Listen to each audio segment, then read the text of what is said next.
Welcome back, you heathens, to Mike Heath's Orbital Garbage Project. I'm Mike Heath.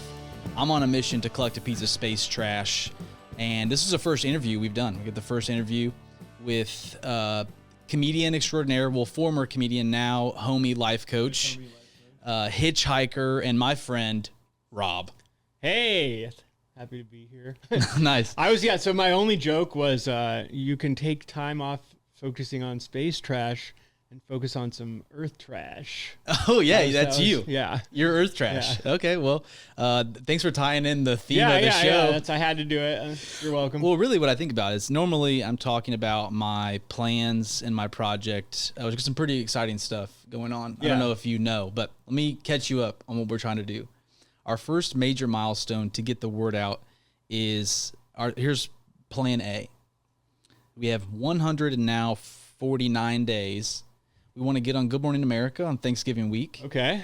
To promote our project in general, but also my picture book that I'm writing, which is called Colleen Goes to Space. My mom is a lunch lady, and so I'm writing this picture book, and it's about a lunch lady who saves humanity from space trash because we need to get to Mars to get. We found out there's water on Mars. Uh-huh. And all of our waters were there's like this new fad, and we're running out of water. Like it's like a water fad, like liquid IV stuff. So everyone got really into water, and then now we're losing our water source. So we go to Mars, but the space trash is blocking us. Do people stop peeing or something? Is that? Yeah, it's like the new technology or something. I haven't fleshed out that plot detail, to be honest with you, but there's a water problem. Okay. I actually just thought of but the water problem is a keystone. That's like the crisis that we're facing. We need water. And no one can figure out how to get off Earth because the space trash has gotten so bad. And what's happening is one day on the way to work, she dropped her hairnet into a pond that had radioactive material in it, and it formed her hairnet into a magical hairnet. And now it can expand as long as she needs to get, and it's impenetrable. It's stronger. So the plan is she's got this magical hairnet. She's going to go to space. In the hairnet? With the hairnet. Oh, okay. A rocket goes, launches her magical hairnet, pulls space trash aside where people can go get water and come back. Okay.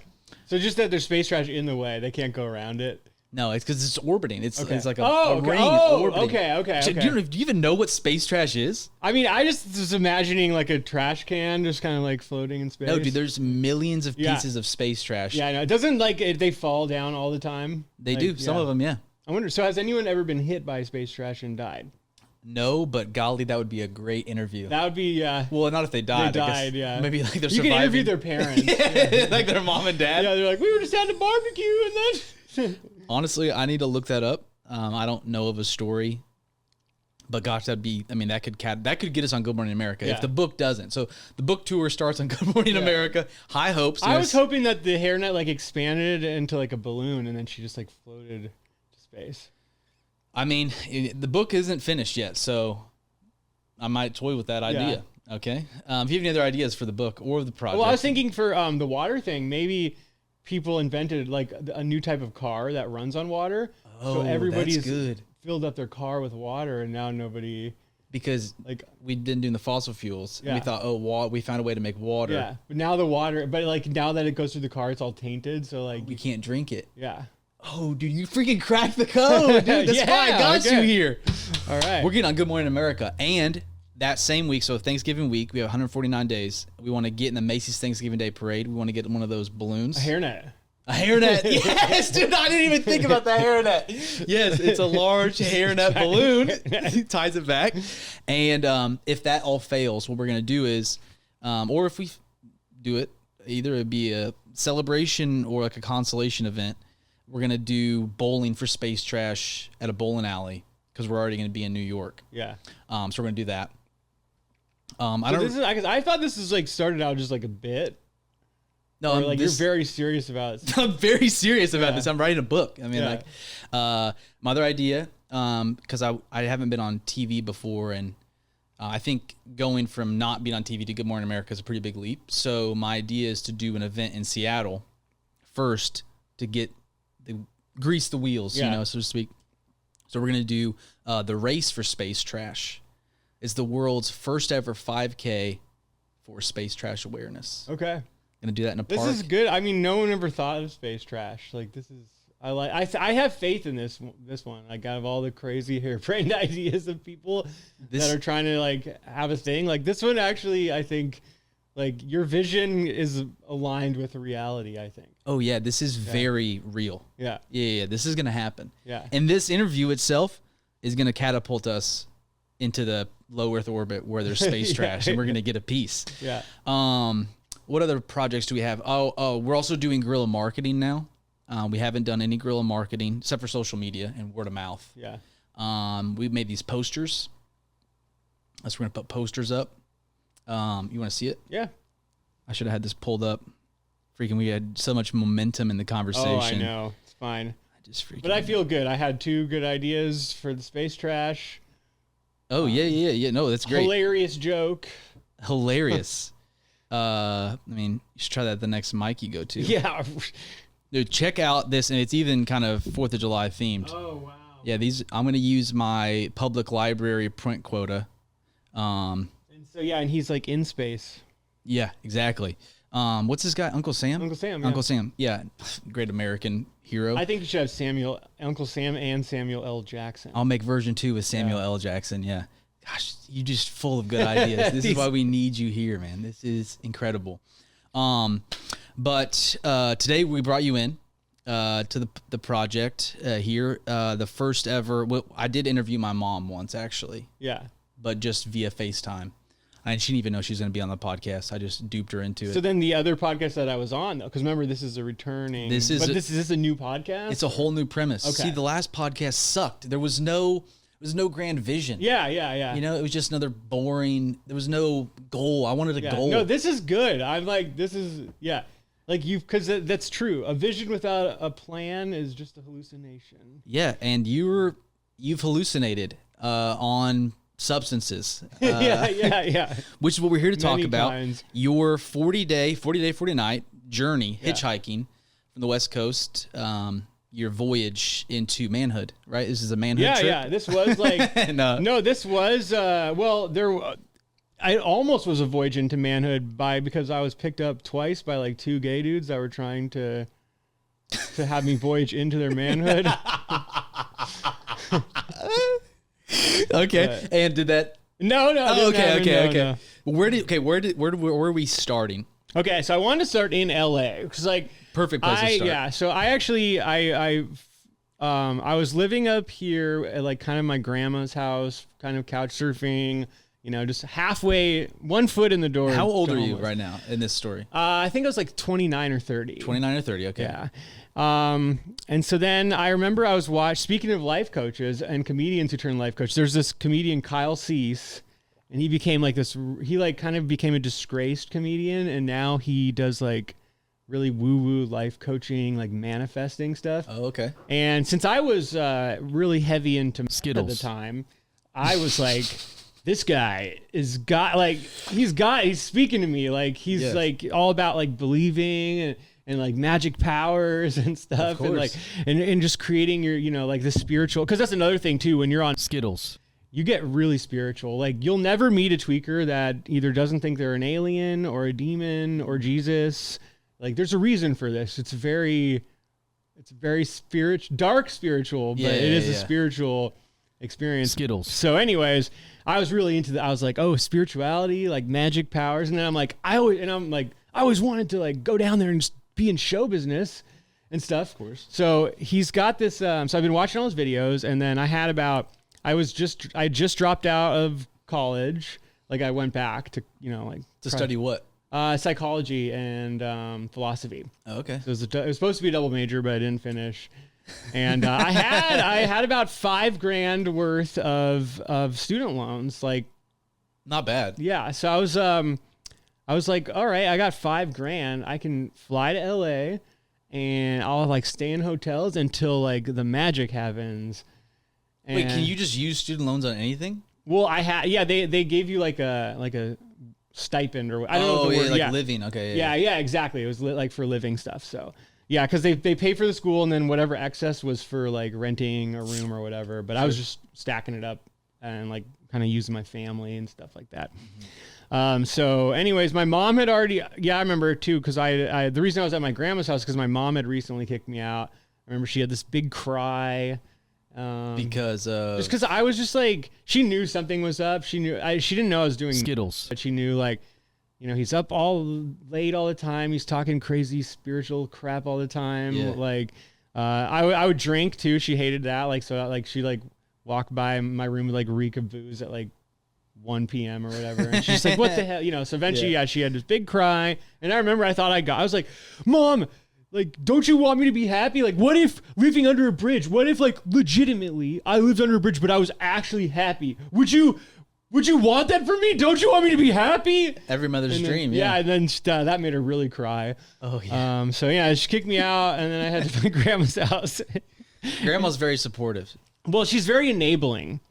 Oh, okay. Okay. Like she's a different kind of support, I guess. Yeah, she's really not the best. Okay. Yeah, she likes to bring you in, but then shame you. And like I remember too when I told her I'm moving, I was like, I'm leaving here, I'm going to LA, and she's like, you will never survive without me.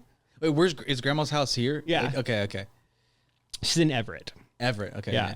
So anyways, I finally I actually, I remember the tickets to the Coliseum show. This is where I started. I was like, the magic is working because the tickets were sold out. So I emailed them. I'm like, hey, I really want to come to this show. Is there any way I can? And they're like, yeah, for only $100 more, we can like get you squeeze in. Yeah, so they made me pay more. And then when I got to the Skittles theater, like it wasn't sold out. Of course it wasn't sold out. Yeah, it was not sold out. It was like half full. Oh, of course. I did go on stage though too. So. Oh, really? Yeah, there's like they picked you like randomly. Yeah, it was like a 2-day event, and you literally go there for like 9 hours, and he just like sometimes he does like some skits and stuff. Like there's like comedy breaks, but it was mostly like there was 2 hours where we just like did a whole. I mean, it's really more like 6 hours because there's a whole. He's like was winging it at the end. He's like, all right, now we're gonna just like close our eyes and do some deep breathing. And he's like, no, just imagine this is you 10 years from now and you're in your dream home and like visualize that home. Really get into like visualize. And what were you picturing? Okay, I'm not even kidding. Because remember I told you I was like, still, I wasn't, I hadn't done any Skittles. I got there and I'd been there for like a few days already. But I still was like tweaker brain, and I was like, I'm gonna have this is why you're like this though. I was like, I'm gonna have a giant mansion in space, like, just floating in space. Okay. So I was imagining this like literal like giant mansion, and then I'd like look out the portholes, and there would be like. So he pulls you on stage. He's like, "What's your vision?" And No. This was like just towards the end. The vision one was he would just like people would periodically go on stage. But I actually yelled because I just like felt it in me. I'm like, I gotta get on stage. It's like, Kyle, because like they did have audience participation, but after someone had yelled already and got on stage, and then I yelled too. Like this is the last one. Yeah, pretty much. He's like, all right, guys, we're not doing any more yellers. Just raise your hand. Yeah. But so I like finessed my way in, and then he just he did this exercise where he's like, what do you want to do? And I was like, well, I kind of want to do like comedy, but I also want to be a life coach like you. And like, so I was just like copying his thing. And then, then he's like, anyways, I want you to just go on a rant, like whatever comes to your mind, just like, how do you become like famous or whatever, like your dream, how is this going to happen? And then I was like, okay, well, I'm going to go to like the Oprah show, and then I'm going to like drop a business card on accident, and then she's going to like find it. It was just some random like crazy rant, and it was pretty funny. I got the audience laughing. Okay. And here's what really sucks, actually. One of the guys, one of the audience members, he came up to me after the show, and he was like, bro, you gotta let me take your picture with you. I have an intuition of these things. And he's like, you're gonna be big. Like in comedy or life coaching? Just like in general, like, he's like, you're gonna be a star, bro. And I'm gonna get my picture with you before star you power. Are. Yeah, and like, now look at me, Bill. Like I was actually thinking about that. I was doing like, you think that somebody's supposed to ascend from 2 years ago. When I was like doing the Hollywood, I had a movie that just came out and doing big things. And no, I'm just like a bartender at a Zeke's Pizza. That was That's where you're at. That's where I'm at. You're in the dip, though. Yeah. You're in the dip. What comes after a dip? You gotta rise. I'm holding a HODL or whatever. Hold on for dear life. Like, oh, I don't know about that. Oh, that's like a crypto term. Oh, like when you buy the dip and then they say hodl. Yeah. Exactly. Yeah. So I'm hodling right now. So yeah, anyways, so I really believe this guy too. Like I was like, okay, this is going to work. I just have to believe. And I never had any like tweaker psychosis yet. I didn't have my first like psychosis episode where reality like glitched. Yeah.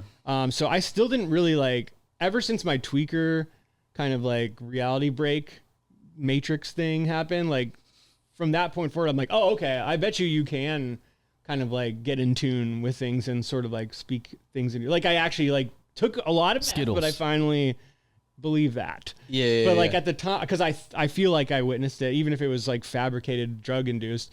But before that period, I was just acting on pure faith alone. Like, yeah, you know, like reality is going to bend to my whims, you know, and like, I just have to take a big leap. That was his thing too. He's like, he literally tells you, quit your job right now. He's like, don't wait to get money. He's like, I don't care how scared you are. The universe will work it out for you. Just great advice. Yeah. It's the worst advice. Like it's how you end up spending your last $5,000 of student loan money. I was like staying at like the fanciest hotels I was living the high life for like a week. I was like, I really thought, well, here's what's interesting. It's not 100% untrue. Like the stuff that he was saying, it was like kind of working out. So the day that I spent my last $100, I had no money left. This is in LA? Yeah. Okay. I was like wandering around and I'm like Skittles. Basically, I'm like facing the fact like I'm real homeless now. Like it's not like back in Seattle where I like sleep outside sometimes and then go back to my grandma's or whatever. Like I'm like legit. I have nowhere to go. I have no money. Yeah. I have nothing. And I remember, so I like spent my last like $10 on some like beer and I was drinking in the alley with these like, they weren't Mexicans. They were El Salvadorian, I think, or some whatever. But I remember they're like, yoinks. I hate Mexicans. They're like, and he kept, he's like, don't even get me started on Mexicans. And he's like, nobody brought them up. Yeah. He's like, do not make. Well, he's like, I know what you're thinking. I'm Mexican. He's like, I'm not. Yoinks. Just because he sounded. Okay, yeah. And so, anyways. So I'm just like drinking with him in an alley. He's homeless. I'm like kind of picking his brain. Like, so what do we do? Yeah. And he's like, you just gotta hustle, bro. You just gotta hustle. He's like, open the door for people, ask for money, that kind of stuff. I'm like, all right, this really sucks. And then, I get pretty drunk with him. And then I made a fatal error. I said, he was talking about jail or prison. And then I said, cause I was like, oh, if I ever had to go to prison, I bet you they'd have to put me in like protection. Because like, the reason I said that is because I was just thinking like I would be in there, but he heard that as like, why, man? Are you a yoinkskis? He's like, because like he like automatically assumed like I was basically coming clean to him, but I wasn't. I was just like thinking like, and if I was yoinkskis, I wouldn't have said that. Yeah, of course, yeah. I was trying, but he just like shut down. I'm gonna let you go. I'm gonna count to 3, and like. So then, just ran away? Yeah, I just left. I was like, whoa, dude, that turned sour. And then I was like, I remember I cried because I'm like, oh, can't even like bond with the local homeless. Yeah, like I am all alone here. Yeah. And so anyways, though, there's this, I walked by this like kind of like a block or two. It's kind of perfect that happened. See, this is where I'm saying it's like stuff did work. I mean, it didn't work out where it was all magical and fancy and nice and I had my dream home, but there's this food truck, like a church that was like passing out food. And they're all praying, and I was like so broken. I was like, I'm gonna go pray with these guys. Of course. So like I hold hands, pray with them, and it's like all these. It's like a lot of like Filipinos, Mexicans, and stuff. And so I'm like the only white guy. I'm like 10 feet taller than them all, and so anyways, these Filipinos that were like running the church, passing out, they really took an interest. The lady took an interest in me, and she's like, what's going on? Like, and I just told her this, like, yeah, I came down here to like pursue show business, and I spent all my money already, and like. Basically homeless, so I'm just kind of figuring. Yoinks. And then she's like, "Are you Christian?" And I was like, I was like, well, I'm spiritual, but I was just like, yes, you know, like spiritual Christian, same thing. Like, sure. Yeah. And so she was like, well, maybe you can help out at the church and like you can live with us, and like follow me. And so so it seems like it is awesome. Like I mean, who gets to That's just so like meet a generous. stranger? Yeah. But this place was a 2-bedroom, split condo type thing. And they had 11 Filipinos living in there. And then there's just like little beds like everywhere and like paper, those Japanese paper walls and 12 stuff. disciples. Yeah, and they were a hoarder house.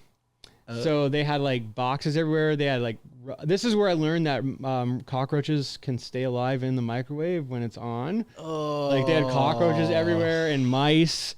And they were they would always cook the nastiest smelling fish. Like they'd wake up at like 4 a.m. And then also their old ladies, like that was like in the room next to me, even though it's all one room, but she had paper walls. They had a bucket. They would wake up in the middle of the night and yoink skis. Bucket.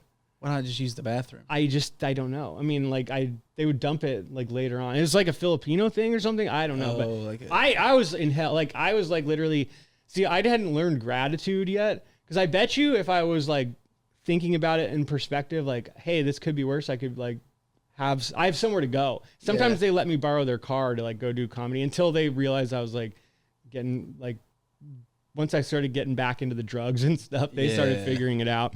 But they were like too scared to even like they eventually kicked me out. This is like why I started hitchhiking.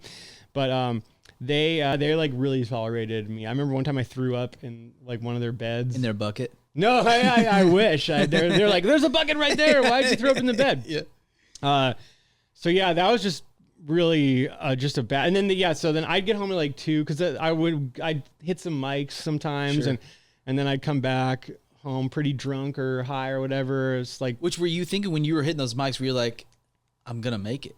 Yeah, like it got, because there'd be like, I'm already kind of like in this magical state of thing. I'm like, it's not lost on me. Like I came into this place at this perfect time. They're letting me use the car. I'm like, I'm building something here. Yeah. Like, so this stuff is working, but it was also hell and torture at the same time. Like I'm not even kidding. I would get so like I would get these Obama phones that, they're like free phones. Right, yeah. And I would set it down and then I'd like go to the bathroom and come back and it's gone.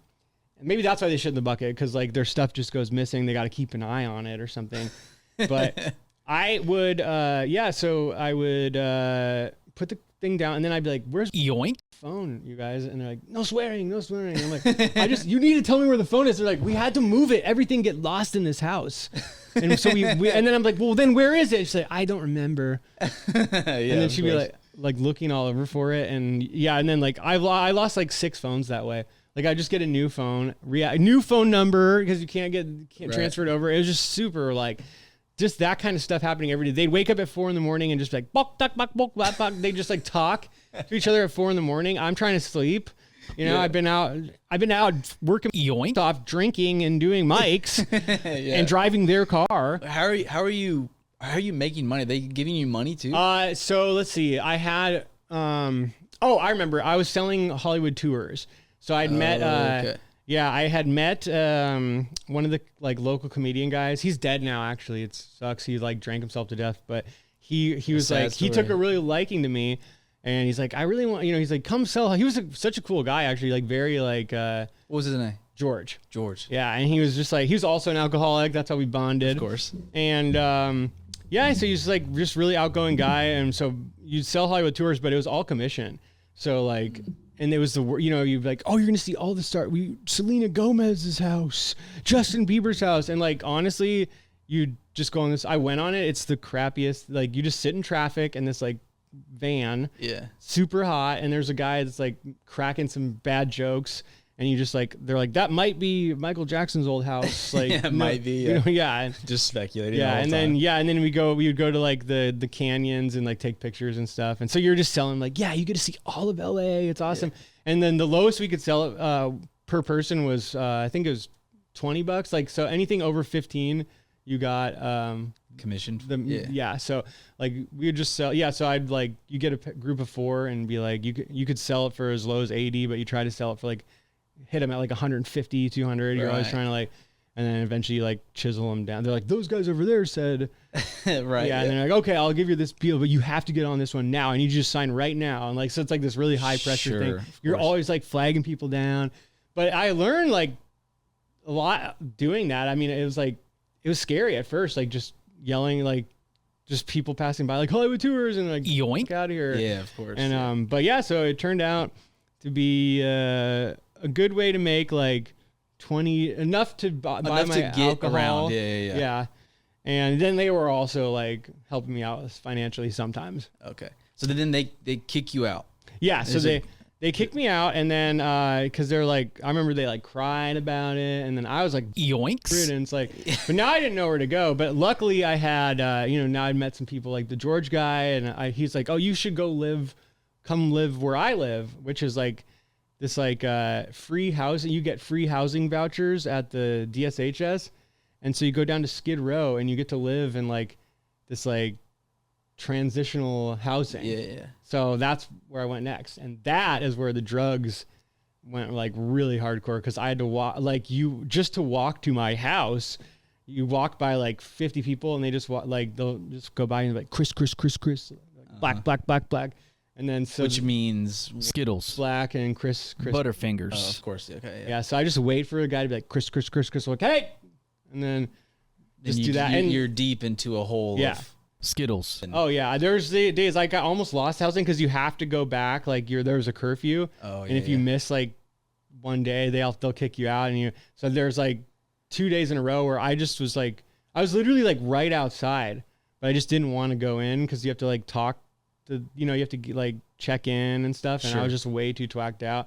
And that's where I started. Like, I remember, I was super high in there, that like one of the rooms, and I was just staring out the window, and I was like hallucinating like aliens and stuff. And I was like, if I go like this, like I was like yoink my eyes. I was like, if I go like this, like I can see through the dimensions, and like yeah, so bizarre. I was just like, and I remember for literally like, and I was like thinking like people would tell me something like something that had nothing to do with anything, but I would like stick. So someone would be like, hey, when you head upstairs, like make sure you do this. But I was like, that's code. He's telling me like upstairs is like the star on my head. And if I look like through, I was like super obsessed with like dimensions and like how, like spotting. And then I remember numbers, like it was just like this weird day. It was almost like you got possessed. Cause I just remember like, I would see like addresses, like certain numbers would stick out. And I'm like, these are codes. There's like that, like just the address there is 336, but it's actually a code to like some other spiritual unlocking. Like, so like nothing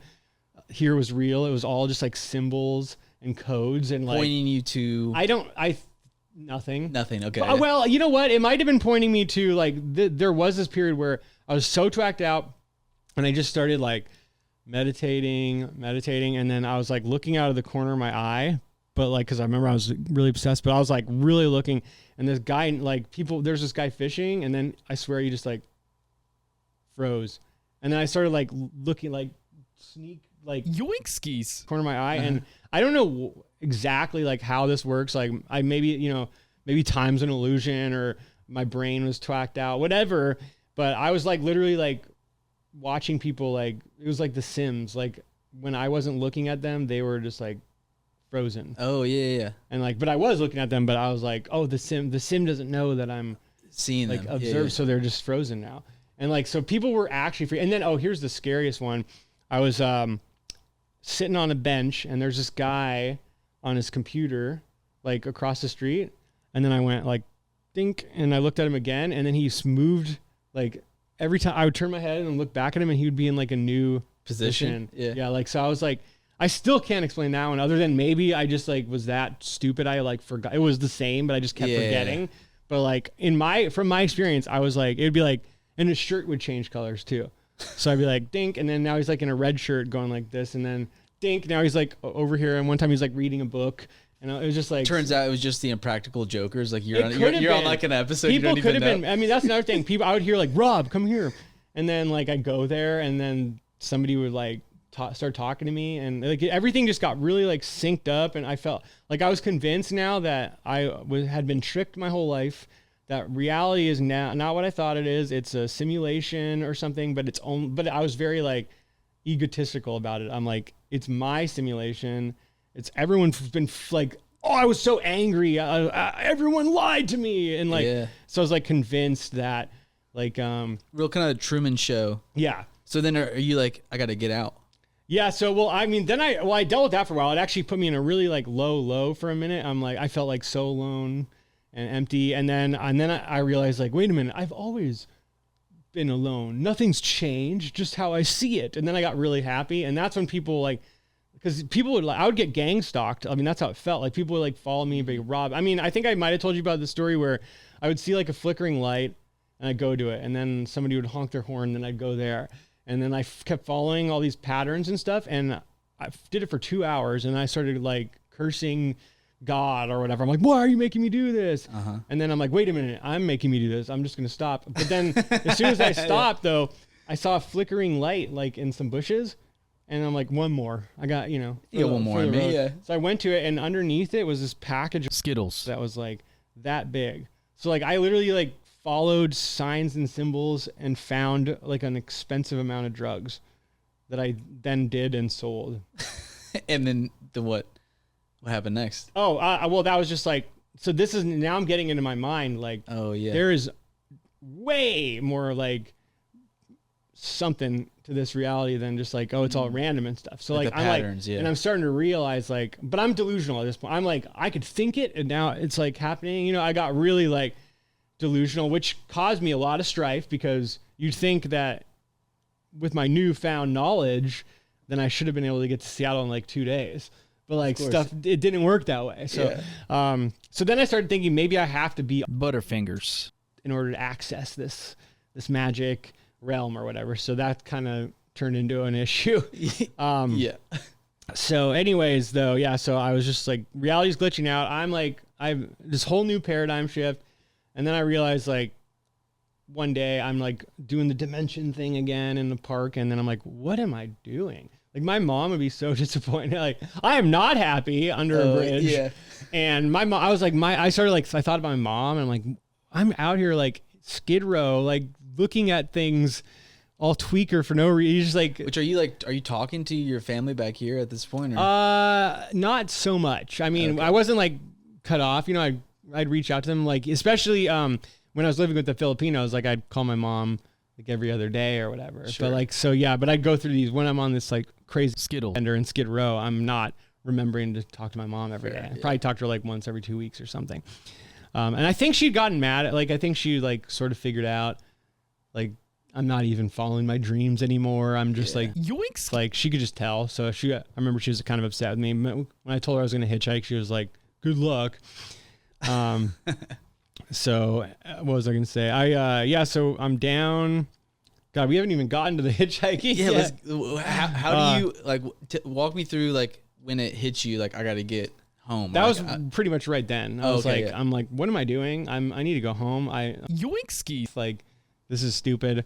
So then I remember I had like no money and I had like just some change. And this guy, he's like, he opens the door for me like at the 7-Eleven and he's like, hey, can I get some change or whatever? And I'm like, I'll give you whatever I have when I'm done. And it was like only like 11 cents when I was done. And I'm like, dude, I'm really sorry, but like, this is all I got. And he's like, it's all you got? And he's like, yeah, he's like, don't worry, bro. You're going to get your blessing today. And then, and I was like, that's when I realized like I got to hitchhike. So then I was like, okay, I need to like meditate on this. What do I do? How do I hitchhike? And then I'm like, the coast. If I go to the coast, I'll always know which way north is. So then I'm like, all right, idea. So yeah, I went to back to the Filipino people's house just to like say thank you and goodbye. Oh, sure. Told them like, God's calling me to go back north. And then she's like, you need clothes, you need suitcase. So like that was like the start of my blessing. She like gave me a brand new suitcase. Oh, nice. Gave me food and like sent me on my way, and it was pretty nice. So yeah, and then I caught the train to the coast, and then I just was like, I got this big pack on, and I'm like, I don't know, I'm like kind of nervously like sticking my thumb out. And which, had you ever like tried hitchhiking before? Okay, yeah, first time. So I'm like, this isn't where this. I'm like, yoinks. Okay, I'm just gonna start walking. And then I was like, I gotta, visualize. Because I was like, I was, aware of the magic of the stuff now. So I'm like, this is going to be easy. I'll just like visualize. So it is kind of cool though. So the first guy that picked me up, he just saw me with my pack. I was like kind of like timidly sticking my thumb out, but I'd given up on that. I'm just like, I'll just walk for now and kind of just like figure it out. And then anyways, this guy in a Jeep like pulls up. This crazy. I was thinking Jeep. I was Yeah. like, I was about to ask you, what See? kind You of car were visualized, you yeah. visualizing? And Yeah. the first thing came to my mind was Jeep. Yeah. It's a perfect. And so anyways, so he's like this like surfer dude. And he's like, hey. And I'm like, yeah. He's like, good. And then he's like, hold on. Oh yeah. Then he's like, hold on. And then he like speeds up and he crashes into the guy in a Mercedes or a Lexus or something. It's like a super, and he crashes into him. I'm like, oh my God. But You can catch the rest of this tale over on the Patreon page. Check the link in the description of this show, or head on over to patreon.com/Mike Heath to find all things 40 days, 40 hitchhiking, 40 days, 40 nights with Rob Conroy. Don't worry, it's for free. It's just harder to get to because everything worthwhile in life is a challenge. And you're the kind of person, I can tell by you just finding this podcast and listening this far, you like a good challenge. You are not in it to eat bread and butter. No, you want the full filet mignon steak, don't you? I can tell, I can smell it on your breath. You want this. Head on over to patreon.com, listen to the rest of this riveting episode, which will one day probably be a full feature-length film. And you catch it here first. This is North Please. 40 days, hitchhiking, 40 days, 40 nights with Rob Conroy. See you over there. Together, we will clean up our orbital junkyard. Great shot.